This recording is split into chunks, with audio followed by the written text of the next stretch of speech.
O ingreso mínimo vital beneficiará a aqueles fogares en situación de pobreza extrema, cuxos ingresos sexan inferiores aos 230 euros ao mes.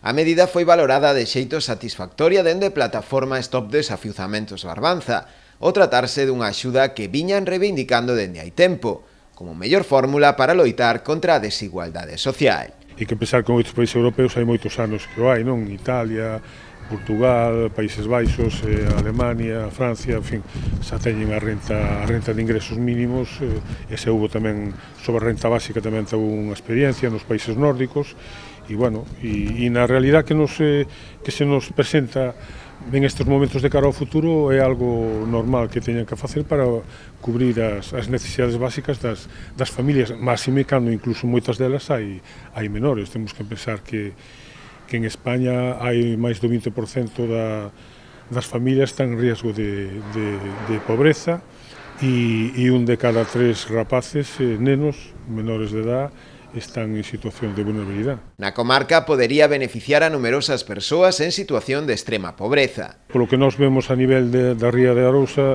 hai moitas familias que están en economía sumersida porque, claro, pola situación de precariedade laboral e moita xente que ten unhas rentas baixas polo tema de traballo a tempo parcial, por horas, principalmente hai moita familia tamén monoparental, onde a muller está ao cargo dos rapaces, o que o pai se pasou deles ou se volveu a casar, e entonces, claro, todas esas familias pois van a estar cobertas e é moi importante. Para acceder á prestación, que poderá solicitarse a partir do próximo 15 de xuño, deberá acreditarse a situación de vulnerabilidade e levar alo menos un ano vivindo en territorio nacional, o que deixaría fora desta axuda aos inmigrantes en situación irregular. Os ingresos oscilarán entre os 460 e os 1.000 euros, dependendo da composición do fogar. No caso galego non se poderá compatibilizar co cobro da Risga.